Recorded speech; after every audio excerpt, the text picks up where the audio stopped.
अस्सलाम वालेकुम दोस्तों, सिंधी हकीकत चैनल में तव्हां खे भलीकार।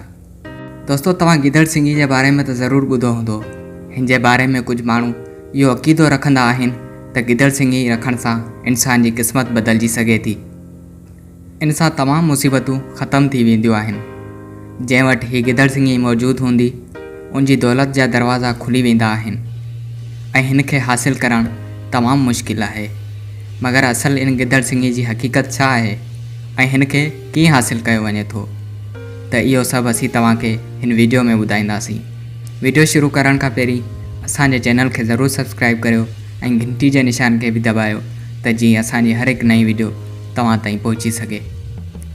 दोस्तों, जॾहिं 1947 में पाकिस्तान जो वजूदु ठहियो त हिते माण्हू हिंदुस्तान मां इहा क़ौम परस्त अक़ीदो बि गॾु खणी आया। इन ई जहालत जो फ़ाइदो वठंदे रोडनि ते वेठल ज्योतिषी ऐं बाबान गिदड़ सिंगी जे नाले ते आवाम सां लखनि रुपयनि जो फ्रॉड कयो। पाकिस्तान में इहो कमु सभ खां वधीक उरूज ते आहे, जंहिंमें रोडनि ते वेहण वारा बाबा सभ खां अॻियां आहिनि ऐं हिन कम खे पेशो बनाए छॾियो आहे। मगर हक़ीक़त में इहा गिदड़ सिंगी किथां ईंदी आहे ऐं साइंस हिन जे बारे में छा राय रखे थी। दरअसल गिदड़ सिंगी गिदड़ जे मथे ते हिकु नंढड़ो सिंह हूंदो आहे। इहो नंढड़ो सिंह सैकड़नि गिदड़नि जी तइदाद मां कंहिं हिक में हूंदो आहे, जंहिंखे चंद माहिर एहतियात सां हिन खे ॿाहिरि कढंदा आहिनि, जंहिंखे हिकु सिंदूर जे दॿे में बंदि करे रखियो वेंदो आहे, जंहिंसां इहो सड़ण खां महफ़ूज़ रहे थो। माहिरनि जो इहो चवणु आहे त हीअ बाक़ाइदा हिकु जानदार शइ आहे, छाकाणि त दॿे में बंदि करण खां पोइ बि हिन जा वार वधंदा रहनि था। जंहिंजी साइंसी वजह इहा आहे त जॾहिं गिदड़ सिंगी खे गिदड़ जे मथे मां कढियो वेंदो आहे त उन में मौजूदु जरासीम हिक ॿिए खे खाई पंहिंजो वजूदु वधाईंदा आहिनि, जंहिंसां इहो महसूसु थींदो आहे त हीअ बाक़ाइदा हिकु जानदार शइ आहे। इल्म सनियात ऐं आमलीन जे मुताबिक़ हीअ हिकु अहिड़ी नायाबु शइ आहे जंहिंखे बिना कंहिं अमल जे सिर्फ़ु रखण सां रातो राति अव्हांजी क़िस्मत बदिलजी सघे थी, अव्हांखे ग़रीबी मां कढी बादशाह बनाए सघे थी।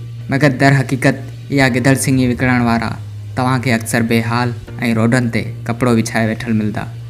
अगरि इहो सभु हक़ीक़त हुजे हा त पोइ इहे सभु गिदड़ सिंगी जी मदद सां पंहिंजी क़िस्मत न बदिलाए छॾींदा हा। दोस्तों, हिकु मुसलमान हुजण जे नाते असांजो इहो ईमान आहे त इंसान जी क़िस्मत जा फ़ैसिला ऐं मुश्किलात खे हल करण वारे जी ज़ात सिर्फ़ु अल्लाह ताला जी ज़ात आहे।